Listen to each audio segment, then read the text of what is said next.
Bienvenue dans Hors Connexion, le podcast animé par des étudiants en MMI. Ici, on explore ensemble le futur du web. Dans cet épisode, nous allons nous plonger dans l'univers du web design. La conception de sites web évolue sans cesse, avec des avancées techniques et graphiques qui redéfinissent notre expérience en ligne. Quelles seront les tendances de demain ? Avec Max et Emilien, deux étudiants en 3e année à Blois, embarqués pour un voyage au cœur des innovations visuelles et interactives qui façonneront le web du futur. Allez, installez-vous confortablement, c'est parti. Première tendance phare, le naturalisme. Aujourd'hui, les designers ont ramené de la chaleur ou même de l'authenticité sur nos écrans, avec des illustrations à la main ou par exemple des typographies manuscrites. Pour l'avenir, on pousse cette idée encore plus loin. On parle de tons sourds, terreux, inspirés de la peau, du bois ou même encore de la terre. Cela se reflète déjà à l'heure actuelle avec la couleur Pantone de l'année, le Pantone 17230 Mocha Mousse. Alors oui, on observe bien cette tendance avec des sites comme par exemple Monolith, qui jouent sur des tons neutres et épurés, et qui donnent du coup un rendu apaisant en fait au site. Ou encore des sites comme Postcard, qui eux vont miser sur des polices qui vont être imparfaites et manuscrites, et du coup qui vont permettre d'humaniser un petit peu l'expérience utilisateur. Et donc du coup, comment adopter ce naturalisme ? Donc c'est simple, on va privilégier des palettes de couleurs qui vont être naturelles et inspirées de matériaux comme l'argile, la terre, du bois, vraiment des choses naturelles. On va ajouter des textures comme du papier, de la pierre ou encore du bois, qui vont donner un résultat un peu plus tactile, qui ait une sensation un peu tactile et puis minimaliste. Et enfin, on va miser sur une imagerie qui va avoir de la lumière naturelle et des éléments qui vont être imparfaits pour vraiment donner une touche humaine au site. Ensuite, nous parlons du phénomène de la gamification. Dans le futur, les sites web ne seront plus seulement des destinations statiques, mais de véritables terrains de jeu. La gamification devient un levier puissant pour booster l'engagement utilisateur. Comment ? En intégrant des interactions ludiques, des systèmes de progression et même des challenges dynamiques. Et oui, en effet, on observe de plus en plus de sites qui ajoutent des interactions immersives. Donc ça peut être des systèmes de récompense, des animations stimulantes ou encore des feedbacks en temps réel. Et donc, comment vous allez adopter cette gamification sur votre site ? Eh bien, vous pouvez ajouter des animations subtiles qui vont encourager l'utilisateur à explorer davantage votre site. Vous pouvez aussi utiliser des systèmes de progression ou de badge, comme le disait Max, qui vont stimuler la participation de l'utilisateur. Ou bien vous pouvez aussi jouer sur la narration visuelle et les défis interactifs qui vont vraiment permettre d'immerger vos utilisateurs dans votre site. Une autre tendance majeure, le maximalisme tactile.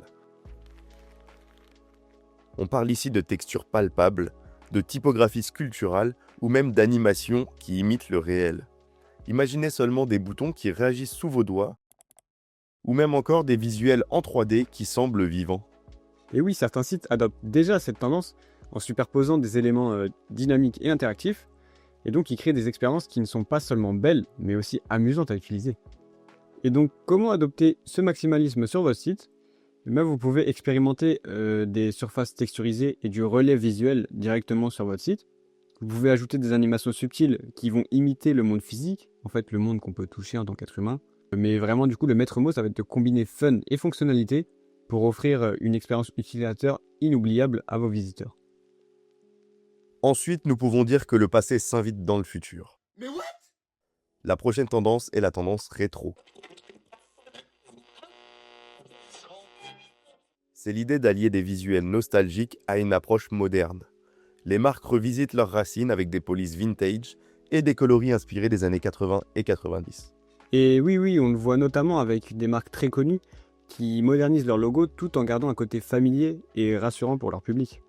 Et pour adopter ce style rétro, il faut que vous modernisiez les éléments graphiques de votre identité visuelle et que vous mettiez surtout en avant des récits inspirés de votre histoire de marque. Donc il faut vraiment que vous mélangiez des styles vintage et des designs modernes pour une identité unique pour votre marque. Enfin, pour les deux dernières tendances que nous allons voir aujourd'hui, parlons de l'hyperréalité et du glassmorphisme. L'essor de l'intelligence artificielle a rendu les images hyper réalistes incontournables. Quant au glassmorphisme, Il donne aux interfaces un effet de verre ultra moderne et immersif. Donc oui, ça on peut le voir avec des sites par exemple comme mschf.com ou encore superorganisme.com qui jouent sur des effets visuels surréalistes qui captivent directement l'audience quand elle arrive sur le site. Et donc pour adopter ces styles sur votre site, le plus simple c'est d'intégrer des éléments 3D interactifs et des animations immersives et d'utiliser des effets de transparence et de flou qui vont vous aider à donner un effet de profondeur à votre site et à ses différentes sections. Et puis avec tout ça, vous allez jouer avec des palettes de couleurs lumineuses et épurées pour donner un rendu minimaliste à tout ça. Le design du futur ne sera pas seulement beau et interactif, il sera aussi responsable. L'éco-conception web devient une priorité avec des sites optimisés pour réduire leur empreinte carbone. Cela passe par des designs minimalistes, des couleurs sombres pour limiter la consommation énergétique des écrans et une optimisation du code pour alléger les pages. Et oui, c'est vrai qu'aujourd'hui c'est très important. On a des plateformes comme par exemple Organic Basics qui ont déjà adopté cette approche en proposant des sites qui consomment moins d'énergie en fonction de l'appareil qui est utilisé par l'utilisateur en fait. Et donc pour éco-concevoir votre site web, il faut opter pour des designs épurés et des couleurs sombres qui vont vraiment aider à limiter la consommation d'énergie du site sur n'importe quel écran. Compressez évidemment vos images au maximum et optimisez de manière générale toutes les ressources du site pour qu'il soit vraiment plus léger. Et puis, il va falloir préférer un hébergement du site sur des serveurs dits verts qui vont consommer moins d'énergie et consommer moins d'eau pour le refroidissement. Et privilégier un code propre et efficace pour votre site. Et voilà, on arrive à la fin de cet épisode. Le futur promet d'être riche en innovation graphique et en expériences immersives. Et il ne fait aucun doute que le design numérique va continuer à évoluer pour offrir des interactions toujours plus intuitives et captivantes. Entre intelligence artificielle, réalité augmentée et nouvelles approches du web design, les tendances à venir redéfiniront notre façon de naviguer et d'interagir en ligne. Merci de nous avoir écoutés. Si cet épisode vous a plu, n'hésitez pas à vous abonner à la chaîne et à le partager autour de vous. Ça nous aide énormément et nous permet de continuer à explorer ces sujets passionnants. Merci à Max pour la présentation de cet épisode, à Emilien pour ses interventions et son montage, et à Antonia pour la création de contenu. On se retrouve très bientôt pour un nouvel épisode de Hors Connexion, où l'on décortiquera ensemble d'autres sujets liés au numérique. D'ici là, restez curieux et connectés, mais pas trop. On se dit à très vite.